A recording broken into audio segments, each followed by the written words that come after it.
cette matinale, nous avons plein d'informations à vous apporter. Justement, nous allons parler à présent de ce qui concerne l'actualité au niveau de la diaspora.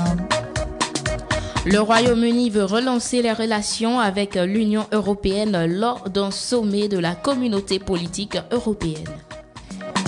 Les chefs d'État et de gouvernement européens se réunissent le jeudi 18 juillet au Royaume-Uni lors du premier sommet européen de grande envergure sur le territoire britannique 4 ans après le Brexit.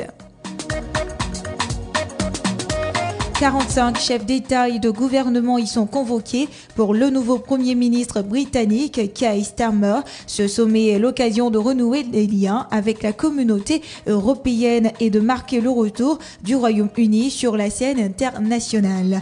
Pendant que les parlementaires européens débattent à Bruxelles de la candidature d'Ursula von der Leyen pour un deuxième mandat à la tête de la Commission européenne, les chefs d'État sont réunis à Woodstock, près d'Oxford, au Royaume-Uni pour assister au 4e sommet de la communauté politique européenne, CPE. Après une visite d'État à Washington et son premier sommet de l'OTAN, le nouveau Premier ministre britannique Keir Starmer enchaîne cette semaine avec un nouvel exercice de diplomatie internationale de haut vol. Au palais de Blenheim, à une centaine de kilomètres de Londres, ce dernier aura à cœur de montrer au monde que le Royaume-Uni est de retour sur la scène internationale.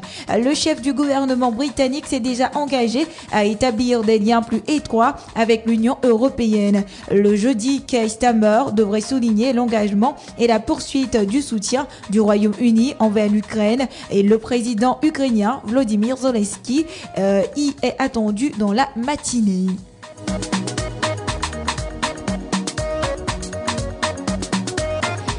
Pour Emmanuel Macron, qui a toujours l'espoir d'une coalition, plutôt qu'une coalition finisse par émerger, ce vote donc est décisif. Si le Perchois échappe à la gauche, cela éloignera l'hypothèse de la nomination d'un éventuel Premier ministre issu du nouveau Front populaire. Le scénario auquel Emmanuel Macron ne se résout pas. Mais même si cette séquence nationale est majeure, le président ne pouvait pas sécher le sommet de la CPE. Cette communauté réunit les dirigeants du continent, mais pas seulement de l'Union européenne, et c'est lui qui l'a lancé. Après donc le sommet de l'OTAN, c'est la deuxième sortie internationale d'Emmanuel Macron depuis les législatives. Aux États-Unis, le président Joe Biden, testé positif au Covid-19, est de nouveau contesté dans son camp. La question se pose, de nouvelles difficultés pour le président américain Joe Biden. En pleine campagne électorale et alors que sa candidature est contestée dans son propre camp, il est contraint de suspendre ses activités car le président a été testé positif au Covid-19. Il était au Nevada depuis 2 jours et il avait commencé à souffrir de symptômes légers selon la Maison-Blanche. Comme cela n'allait pas mieux, il a fini par être testé. Et alors qu'il devait s'exprimer devant une organisation de latino-américains, il a annulé à la dernière minute. Au moment de monter dans l'avion, avec quelques difficultés, il a pris le temps de dire qu'il allait bien. Et puis, il s'est envolé en direction de sa maison de la chic station balnéaire de Rehoboth Beach, dans le Delaware, où il va s'auto-isoler et continuer à assumer ses fonctions, explique le communiqué de la Maison-Blanche. Cela intervient au terme d'une nouvelle journée difficile pour lui, alors que Donald Trump triomphe à la convention républicaine après avoir échappé à la tentative d'assassinat et marque bien le contraste entre sa force physique et celle du président. Un nouvel élu démocrate appelle Joe Biden à se retirer. En Espagne, Pedro Sánchez annonce un plan sur la transparence des médias. Le chef du gouvernement espagnol, Pedro Sánchez, a annoncé le mercredi 17 juillet son plan de rénovation démocratique et transparence des médias devant la Chambre des députés à Madrid. Le leader socialiste avait promis de lutter contre la dégradation de la vie publique et la diffamation après les accusations judiciaires contre son épouse qu'il avait conduit en mai à 5 jours de silence, pesant la possibilité de démissionner. L'opposition l'accuse de vouloir contrôler la liberté d'expression. Un vent de rénovation doit souffler sur les médias espagnols et sur l'administration publique. C'est le message que vient de lancer Pedro Sánchez durant la présentation de son plan sur la rénovation démocratique. Cela passe notamment par plus de transparence financière de la part des médias et des grands groupes de communication. Les citoyens et citoyennes doivent connaître les sources de financement des médias, le nom des actionnaires et les chiffres d'audience de façon honnête pour éviter les fraudes dans les investissements publicitaires de la part des gouvernements de leur démocratie, a déclaré Pedro Sánchez en ajoutant ils assurent qu'il n'y ait pas de partis politiques qui achètent des lignes éditoriales de certains médias avec l'argent des contribuables. Nous allons à présent parler de ce qui fait l'actu du côté des migrants.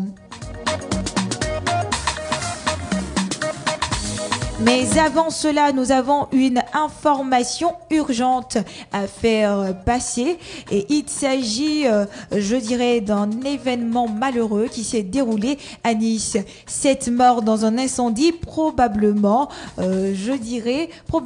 criminel dans un immeuble à Nice. Un violent incendie, probablement d'origine criminelle, a fait 7 morts, dont 3 enfants et un adolescent dans la nuit de mercredi à jeudi dans un immeuble d'habitation d'un quartier populaire de Nice. Le sinistre s'est déclaré au 7e et dernier étage d'un immeuble du quartier populaire des Moulins dans l'ouest de la ville. Et le bilan est donc dramatique malgré les importants moyens mis en œuvre. Malheureusement, 7 personnes sont décédées lors de cet incendie, ont indiqué les pompiers appelés à 2h28 du matin, comme l'a précisé le procureur de la République de Nice, Damien Martinelli, est arrivé sur place à peine une dizaine de minutes plus tard. L'action rapide des sapeurs-pompiers a sans doute permis d'éviter de nombreuses victimes supplémentaires. Les services de police feront la lumière sur les circonstances de ce drame épouvantable, a assuré le ministre de l'Intérieur Gérald Darmanin sur X, ex-Twitter. Une personne a par ailleurs été transportée en urgence absolue à l'hôpital et 2 autres hospitalisés en urgence relative. À leur arrivée sur les lieux, les secours confrontés à un violent feu d'appartement au 7e étage de l'immeuble ont effectué 3 sauvetages par échelle aérienne et 33 mises en sécurité de personnes. Au total, 25 engins et 72 sapeurs-pompiers ont été engagés pour lutter contre le sinistre.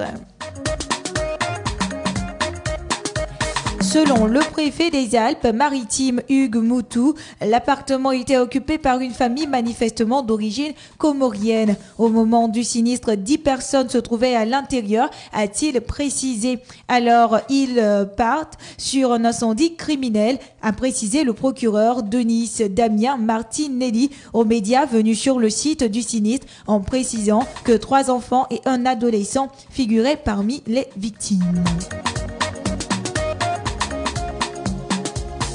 Les enfants sont âgés de 5, 7 et 10 ans, a précisé le préfet du département, et l'adolescent décédé en se défenestrant à 17 ans. Alors, nous adressons nos sincères et profondes condoléances aux familles éplorées en ce moment. Et nous envoyons plein de cœur à l'endroit de tous ceux qui se trouvent à Nice en ce moment. On est vraiment dans la douleur avec vous et on souhaite vraiment que ce genre d'événement ne se déroule plus jamais. Alors nous parlons à présent de migrants. Nous sommes en Pologne. Une loi autorise les forces de l'ordre à ouvrir le feu sur les migrants à la frontière biélorusse. Une étape de plus dans le durcissement de la frontière polono-biélorusse. Le 12 juillet, le Parlement polonais a autorisé les forces de l'ordre déployées à la frontière biélorusse. Soldats, gardes frontières, agents de police à tirer à balles réelles de façon préventive ou en situation de légitime défense sur quiconque tenterait de violer la frontière.